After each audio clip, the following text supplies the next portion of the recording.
Halo sobat muda di seluruh tanah air, kita jumpa lagi dalam kegiatan belajar IPA. Kita masih dalam bab 9 sistem pernapasan atau sistem respirasi. Kita masuk poin C, yaitu gangguan pada sistem pernapasan. Gangguan yang pertama adalah influenza. Penyebabnya adalah influenza virus atau virus influenza. Perhatikan model influenza virus ini. Berikut gejala-gejala dari influenza yaitu demam dengan suhu lebih dari 39 derajat Celcius, pilek, bersin-bersin, sakit kepala, sakit otot, rongga hidung terasa gatal, dan hidung tersumbat. Penyebarannya melalui udara yaitu lewat batuk dan bersin penderita influenza. Upaya mengatasi yaitu dengan pencegahan, menggunakan masker, rajin mencuci tangan dengan sabun sebelum makan.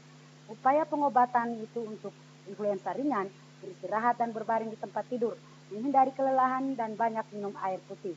Influenza berat, meminum obat sesuai petunjuk dokter dan penghirupan uap. Berikut tonsilitas. Penyebab tonsilitas yaitu virus adenovirus, kemudian rhinovirus, influenza virus, coronavirus yang saat ini lagi melanda dunia, lalu bakteri streptococcus salah satu contoh jenisnya ini. Berikut gejala-gejala tonsilitas, sakit tenggorokan, tonsil mengalami peradangan, batuk, sakit kepala, sakit pada bagian leher atau telinga, dan demam. Upaya mengatasi pengobatan bagi tonsilitas ringan, minum banyak cairan, istirahat yang cukup, kumur dengan air garam hangat beberapa kali sehari, makan pelegat tenggorokan, dan hindari asap. Tonsilitas berat dengan pemberian antibiotik jika terinfeksi virus dan operasi amandel jika kondisinya kronis.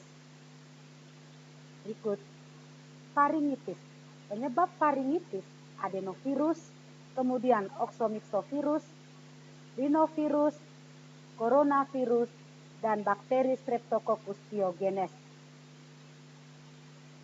Berikut gejala-gejala faringitis.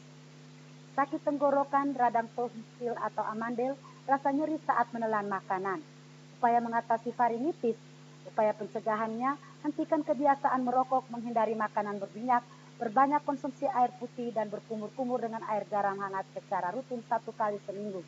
Upaya pengobatan atau kuratif dengan pemberian antibiotik untuk membunuh bakteri dan antifungik, mengonsumsi makanan yang bergizi agar sistem pertahanan atau imun tubuh menjadi lebih kuat.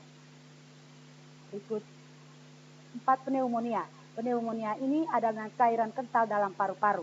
Bagian mana paru-paru yang diinfeksi oleh bakteri pneumonia ini? Kita lihat yaitu bronkiolus yang diinfeksi. Kemudian selain bronkiolus juga alveolus. Ini. Perhatikan alveolus orang normal dan alveolus penderita pneumonia. Pada alveoli orang normal tidak ada genangan cairan kental. Sedangkan pada alveoli pneumonia itu di dalamnya terdapat cairan kental yang menggenangi alveoli ini. Berikut penyebab pneumonia yaitu bakteri, umumnya adalah bakteri Streptococcus pneumonia. Berikut adalah jamur dan berikut virus. Jadi ini adalah penyebab pneumonia. Cara penyebarannya melalui udara yaitu melalui batuk dan bersin penderita pneumonia. Sekarang ini kita harus hati-hati. Berikut gejala-gejala pneumonia, demam, batuk berdahak, tidak enak badan, sakit pada bagian dada, dan terkadang mengalami kesulitan bernapas. Upaya mengatasi pneumonia, upaya preventif atau pencegahannya dengan menggunakan masker saat ke rumah sakit menjenguk teman atau keluarga yang sakit, atau saat dekat dengan penderita pneumonia. Apalagi saat pandemi COVID-19 ini, kita wajib menggunakan masker. Berikut upaya pengobatan atau kuratif, pemberian antibiotik, obat pembuat saluran napas menjadi lebar atau bronchodilator, terapi oksigen, dan penyedotan cairan dalam paru-paru. Berikut tuberkulosis atau TBC ini disebabkan oleh Mycobacterium tuberculosis. Perhatikan gambar bakteri tuberkulosis ini. Jika dia menyerang paru-paru orang sehat, maka orang sehat itu akan menderita penyakit TBC dan paru-parunya akan tampak seperti ini. Ini adalah paru-paru orang normal, paru-paru orang TBC. Berikut gejala-gejalanya, mudah lelah, berat badan turun drastis, lesu, hilang nafsu makan, demam, berkeringat di malam hari, sulit bernapas, sakit pada bagian dada, dan batuk berdarah. Upaya mengatasi TBC, pencegahannya, makan makanan bergizi dan sehat, berolahraga teratur, menikmati udara segar dan cahaya matahari di pagi hari, menjaga organ pengeluaran seperti hati, paru-paru, ginjal, dan kulit dengan baik, menghindari kontak langsung dengan penderita, dan menerima vaksin BCG. Upaya kuratif atau pengobatannya, pemberian antibiotik dalam jangka waktu tertentu, bisa dari 3-6 bulan. Berikut, asma.